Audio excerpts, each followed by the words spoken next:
Fala pessoal, então agora eu vou trazer as respostas, quais são os formatos e as organizações e as dicas de manejo que eu vou trazer para vocês agora em relação àqueles problemas que eu falei para vocês dessa época de entrada de inverno, o que você pode fazer para preparar a sua ave e para que também você não sofra com problemas de respiratório, problemas de peito seco, rinite, que são simplesmente dicas para você trazer essas soluções sem precisar depois correr atrás de medicamentos e muitas vezes até perder sua ave.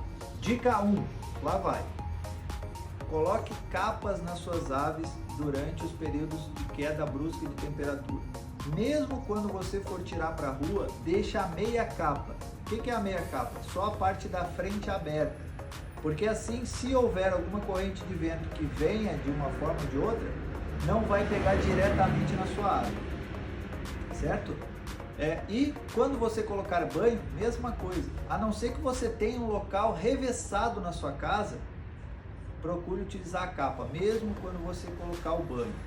Ah, vai dar trabalho, vai molhar? Depois seca, depois limpa, depois lava. Mas se a ave ficar em ambiente aberto, com troca de temperatura muito brusca, como eu falei para vocês nos problemas, é bem provável que ela possa desenvolver uma infecção respiratória, beleza? Dica 2. Pessoal, outra dica importante é o seguinte: considere aves de clima mais frio, ou seja, tem aves que agora elas já estão mais preparadas para enfrentar temperaturas baixas do que outras, tá? Outra dica importante: quanto menor a ave, mais esforço e energia ela gasta para manter a sua temperatura. Então quer dizer que aves pequenas e aves que a gente chama de aves de verão, por exemplo, curió, canário, coleiro, são aves que têm mais dificuldade para conseguir manter a sua temperatura durante a queda de temperatura, ou seja, no inverno. Então essas aves é que você tem que ter mais cuidado, colocar capa, como eu já falei, melhorar a alimentação, certo? Então quando você for tirar essas aves para a rua, nunca tirar sem capa se você for. Coloque um local onde ele vai pegar um pouco de sol, mas sempre procure levar com a capa, a não ser que esse local não tenha como ele pegar uma corrente de vento. Pássaros maiores, cardeal, trinca-ferro, azulão, são pássaros já mais, o frade, acostumados a temperaturas mais baixas, então não precisa ter um cuidado tão excessivo quanto com os menores, certo? Mas você pode utilizar a capa também, cuidar da corrente de vento, mas são pássaros que lidam melhor e conseguem gastar menos energia para manter sua temperatura, certo? Dica 3, pessoal, vamos falar sobre alimentação. A importância de, se você usa mistura de semente ou mesmo que use extrusada, começa agora aquela fase que o passarinho começa a escolher jogar muita comida fora, começa a jogar muita comida na água. Então é importante, primeiro, comedouro, nunca enche o comedouro. Ah, mas eu consigo tratar meus passos de 2, de 3 em 3 dias. Procure então colocar um comedouro maior e coloque ele até a metade. Você dificulta o processo dele de ficar jogando coisa fora e escolhendo.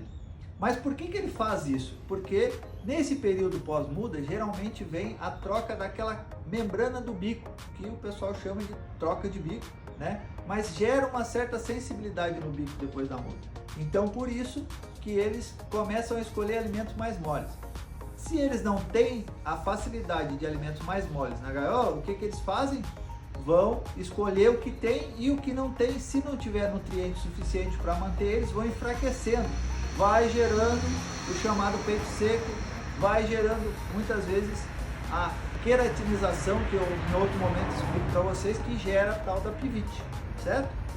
Que é deficiência de alguns nutrientes, principalmente vitamina A. Então o que você vai fazer?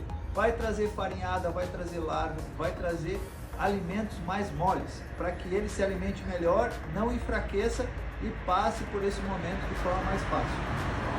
Bora lá. Dica 4. Outra coisa que você pode cuidar, pessoal, é em relação aos locais, né? Ambientes da sua casa, do criatório. Não deixe suas aves naqueles ambientes onde não incide nada de luz ou aqueles ambientes muito úmidos né? Por mais que você não consiga às vezes tirar para a rua, para o passarinho pegar um sol, né? Muito cuidado com o sol nessa época, porque é um sol falso. Se você deixar a ave direto no sol, pode ser que seja excesso, porque depois vai que você tira do sol, leva para a sombra, vai sofrer aquele choque térmico. Então, se for colocar num lugar, pegue aquele local que vai pegar sol em meia gaiola, por exemplo, mas a ave vai poder escolher se ela quer ficar um pouquinho no sol, se ela quer ficar um pouquinho na sombra. Não deixe direto no sol. O pessoal costuma fazer isso e gera um monte de problema, né? Então, ambientes na sua casa onde não seja tão frio, tão úmido. Se você puder tirar para a rua, coloque em locais onde seja revessado, pode utilizar a capa e também pegar sol, não deixe um local que pegue sol direto em toda a gaiola, que pegue um pouquinho e não pegue o resto, certo?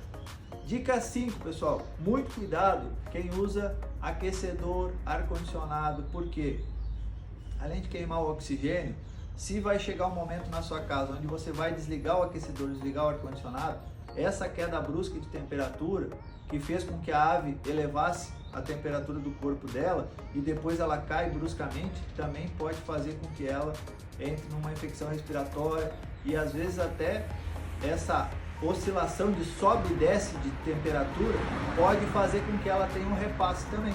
Então tomem cuidado com isso aí, beleza? Hoje são essas dicas aí e depois tem mais.